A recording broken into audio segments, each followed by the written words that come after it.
partner. Good morning. Yeah. Sige, 20 minutes, okay.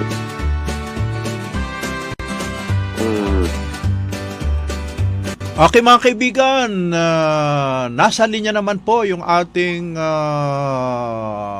barter trade king ng Pilipinas at Indonesia. Ito po yung kinukwento ko kanina sa inyo na ako po nag-organize kasama si Chairman Engineer Luis Llano ng Asian Pyrochem ng Indonesia po. At siya rin po magdadala dito ng kuryente natin, 85%. Nasa linya po yung aking boss, Chairman Luis Llano. Sir, magandang umaga po. Sir, go ahead.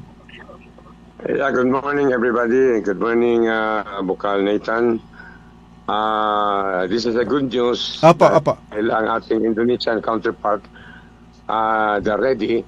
Apa. They're just finalizing the documentation and of course dito rin sa Pilipinas Apa. pina-work out din natin yung mga documentations kasi kailangan natin na may submit yan para finally maano natin sa UMECO Apa. na they need also to be the off-taker na ating power generation. At ang maganda dyan, Apa. madadagdagan natin yung 10 megawatts natin from Pulang Lupa. Yeah. Mayroon din tayong gagawin doon sa Mamburao, mga 5 megawatts yan. Wow. Kaya ang total ngayon, naaabutin niya ng mga 15 megawatts. Yun.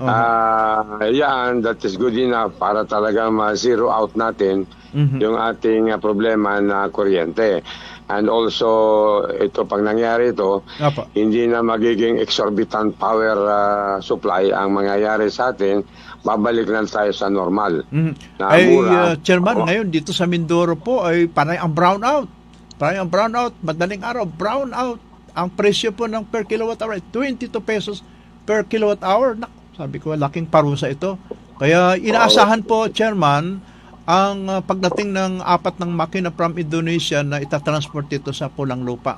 Bali, malalaking makina, 10 megawatts yan, no? Equivalent sa 10 million watts yan, di ba, Chairman? Plus yung Mamburao, lalagyan. Yeah. Opo. Mga ano yan, 2.5 megawatt ang isang makina. Opo. Para kunwari may magkaroon ng problema, at least if we are still operating on a mga another 3 genset, 2.5 megawatt. Wow. So yun ang ating direksyon at saka yung 5 megawatts doon sa Mamburao, baka ma-inspection natin anytime after a week. Para maisama natin yung programa natin na umabot yan ng 15 megawatts kasi yan ang kailangan sa Mindoro, may beef up natin ang ating power generation. Okay. Maliban dyan, we have also launched yung barter to barter or business to business itong last July 10. At yan naman, inaasahan natin na ma-appreciate yan ng local government kasi actually we are promoting or maybe the local government can put up a local economic enterprise. Kasi ang kagandahan dyan pagka nagawa yan ng LGU, yan ay makakapagbigay ng mga trabaho at economic development sa buong Occidental Mindoro. Kasi ang ating direksyon, dapat makapasok tayo sa sinasabing global bartering. Yung global bartering, ang ating unang mga produkto na dapat magawa, itong tobacco, itong abaca fibers, itong palm oil at saka yung minahan ng bayan.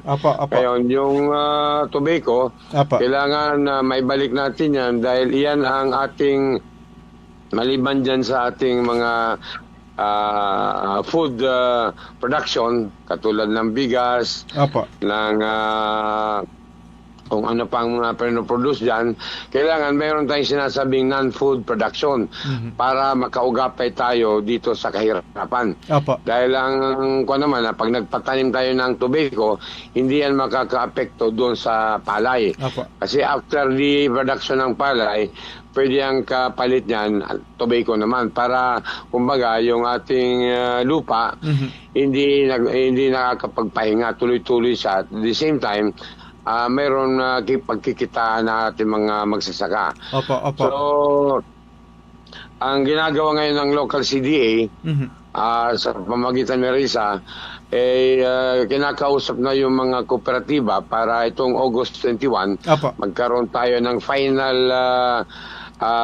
meeting para na magkapirmahan doon sa cluster natin kung saan ang mga magsasaka, kung sa kanila ba dito sa tobacco o sa abaka o sa palm oil at saka sa Minanang Bayan. Kaya minamadali natin yan para maliban sa elektrisidad, na yan din ang ginagawa natin, kailangan yung kabuhayan nila matulungan din natin. Kaya nakikiusap din ako sa LGU na sana with your cooperation. Correct.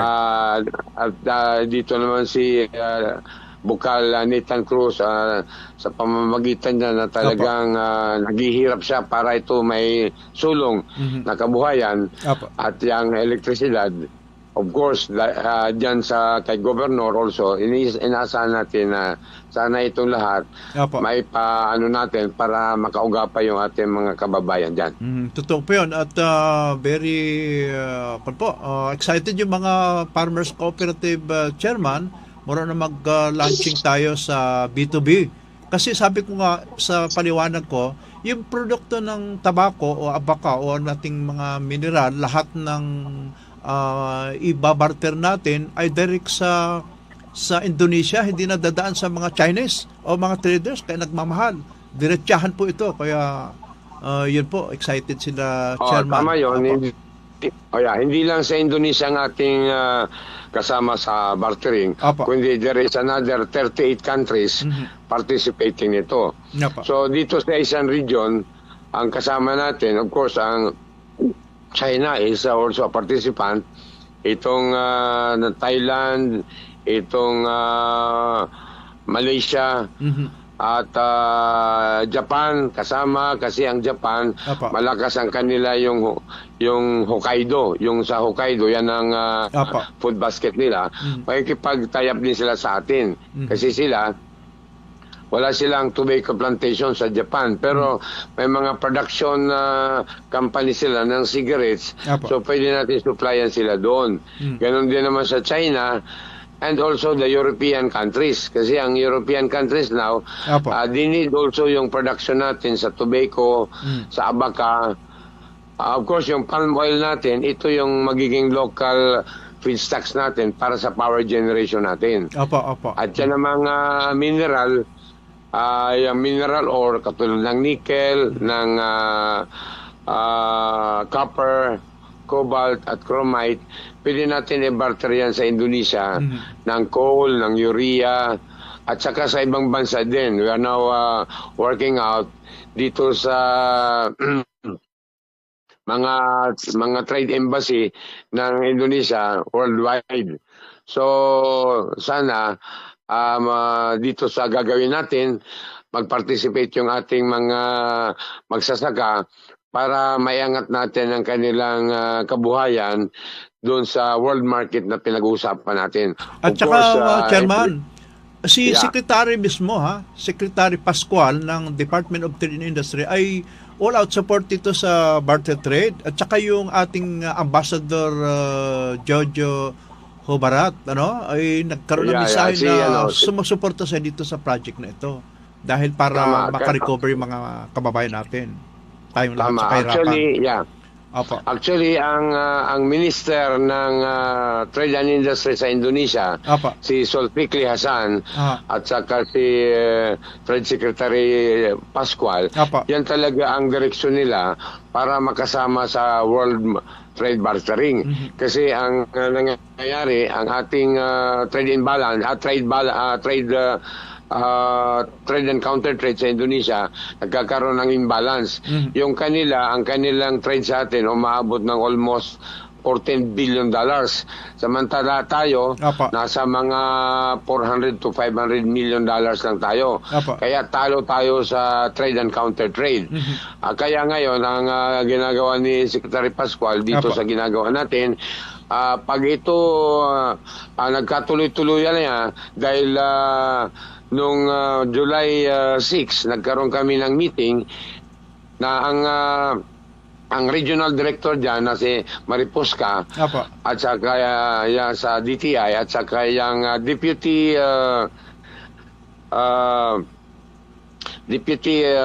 administrator ng CDA.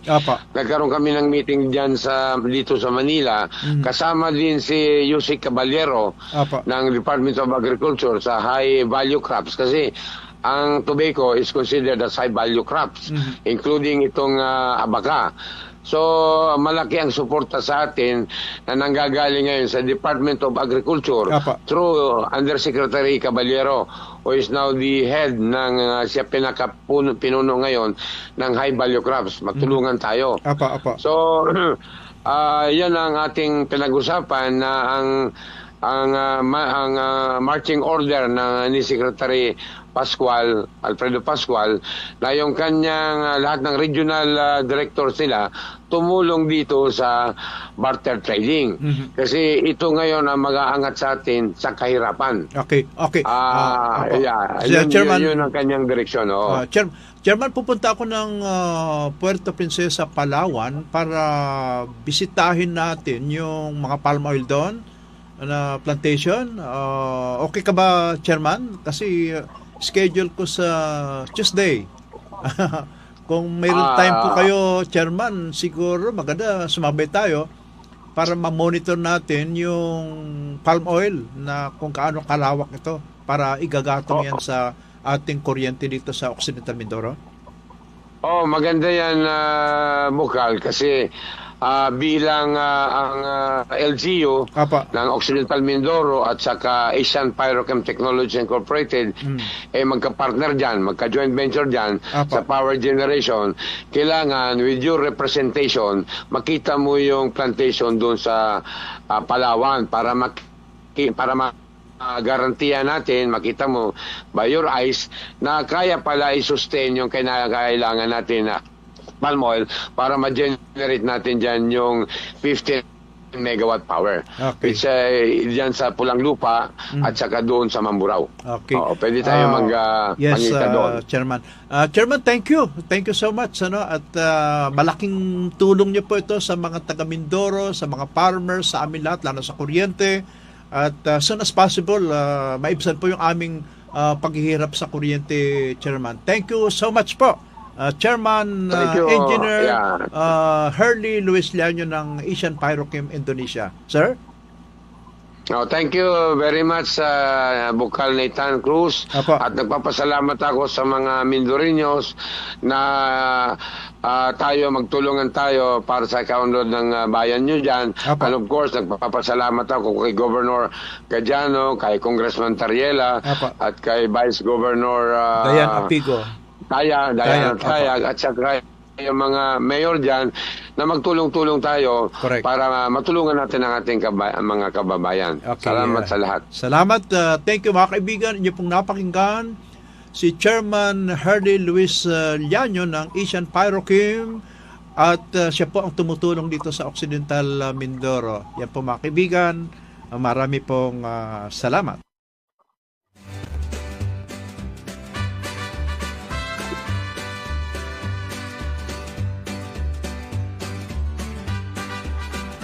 Okay, meron po tayong ilang minuto pa rin at talaga din naman. Huwag po kayo makalimutan, yung Power Grow. Happy watching muna kay Mia Reyes ng Santa Cruz, Occidental Mindoro. Kailan na mo, Mia?